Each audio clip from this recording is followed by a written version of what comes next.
Good morning, Metaverse. I'm Thor the Red Hand, and today I'm going to be going through the V0 and the V1 portions of game development for Sage and going through the game manual. And this is based off of the things that I've heard and learned from the community, as well as some of the development members, Chypto specifically. The interview or the episode that he was on Metaverse Nomads is a great one. It will be linked in the description below. Check it out. And then just theory crafting that I have my own, things that I'm going to be focused on, and pieces that I think are going to be really key parts for the development. So let's dive right into that. All right, so V0, this is where the actual economy going on to Mainnet is most likely going to take place. We have pre-alpha beforehand, which I talked about in a previous video. And after that pre-alpha, once we get to this minimal lovable product, something that is fun to play and stable in its ability to maintain its economy and be fun, then it's going to move to V0, and that's focus is on the economy, specifically player to player. And that's where the big change happens in V0 versus your pre-alpha. Pre-alpha is really more about playing the ships and the ships going and extracting resources from the environment, and then the player and player ships in combat, either with each other or with PvE with the Jarvis combat. And the change here is now that V0 starts, your player to player can now exchange resources with each other. And so that opens up for a couple different game loops, some that I'm very excited for. You have cargo transfer and freight transfer, which are two really big game loops that a lot of players are going to be interested in and excited to play. And then here's the three that I'm really focused on. That's refueling, repairing, and rescue. Because now you can send out a player-generated distress signal. That is what the Red Hand is about. We are repair and rescue. We are refuelers. We're here to go and help the other people in the community that are out playing and working hard in the deep space, and they get in a tough spot. The Red Hand comes in. So this player-generated distress signals, I'm going to be really keen on how that works and how to streamline that, how to maybe make better user interface interactions with that, and then how to get our assets, our ships out to those people, and then have that ship-to-ship interactions of transferring fuel onto them or to doing the repairs, rescuing their crew members, etc. So that's the big difference, is now you have player-to-player interaction and in being able to exchange resources beyond just doing combat. And so that's really exciting. The fact that the game loops that I'm really interested in, I think some of the major game loops here, even data running and scanning, which is another subsect, they're all available to start with in V0, and so that's really big.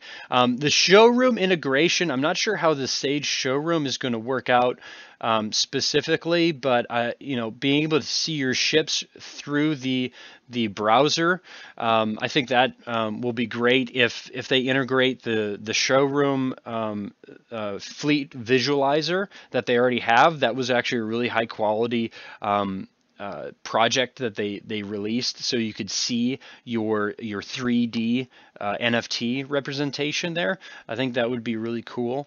Open space combat is available, and then the localized markets. Now this is kind of cool because you have the central space station, and the central space station, there's one for each faction, and those are really going to be your on-ramp and off-ramp from the Sage the game, with your resources. If you earn Atlas, if you get those resources in different parts of the game, I believe the central space station is going to be those on and off ramps for those actual NFTs coming to and from the game Sage. But you also have star bases, which are further out into space. Now, you can't take those resources in and out of the game Sage itself from those points. You'd have to bring it all back to the Central Space Station, but you are going to be able to do interactions within those local markets and pay local market prices. So if there is a lot of iron being mined out in this one starbase area, that market price was going to necessarily end up being lower than somewhere over here where the iron isn't at mine nearly as much. Maybe there's a lot more hydrocarbons that they're mining out here, and so you're going to create these gradients, supply gradients within those different star bases, and it's going to be really fascinating to see how that economy starts to really build and ebb and flow with the cargo transfers and the freight game loops that people are going to be able to start with for V0. So V0 mainnet, I think that's going to be a really big kick for the game as a whole, and reaching people outside of the community right now, people that aren't part of the Star Atlas community, haven't been following it for a long time, are waiting for a game to play. V0, I think, is going to have a lot more of those interesting game loops to get involved with. Now, I want to talk about V1 as well, because I think V1, it's going to come after V0, and Chypto had suggested that each version could be expected to be as much as a year's worth of development. And so just a general rule of thumb, looking at it going towards the future. But I think integrating the land aspect, the V0 to V1, and getting the claim stakes initiated in the way that we play this, I think that's going to be a smaller update, an important one, but maybe a little bit faster. I hope so, but that I'm just speculating at that point. But with the land claims are not involved in pre-alpha or the tech demo. Very much not involved there. And so if anybody has claim stakes, these first versions are not going to have them. When V1 launches, that's where that's going to really kick in, and you're going to have access to your land claims and your land economy. Until then, resource extraction is going to be coming through faction-owned facilities. Before the V1. So in these areas, when you're extracting from planets, etc., you're doing it through a faction-owned facility. V1 is where the individual players now are the owners of the extraction facilities. And then the last part in this V0 that I wanted to talk about is the LP store. So the loyalty points that you get when you do faction-based missions, you complete faction-based missions, or you're in combat against different factions, you're going to get LP rewards, or should LP loyalty points as a reward. And so in V0, they're going to open up a marketplace for that.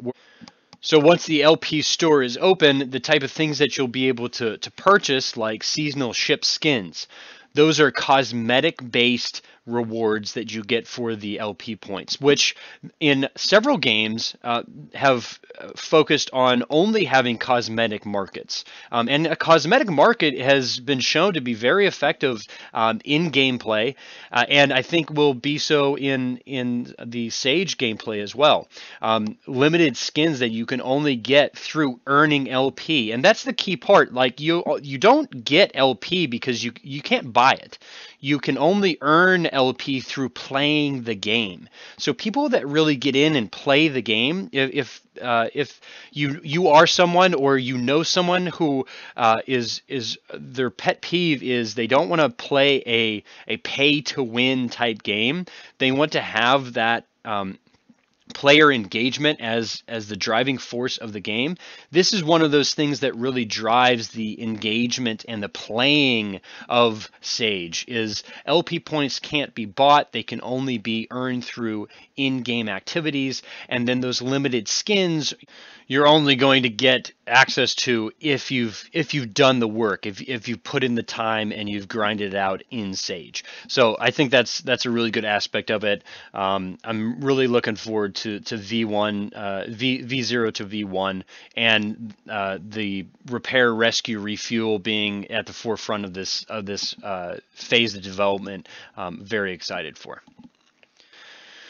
So hopefully that was helpful, getting an idea of what V0 and V1, the player-to-player economy and the LAN integration is going to look like, and things that you can focus on when you do that, or when that time period gets here, and an idea of when that's going to happen. Each version being roughly a year of development.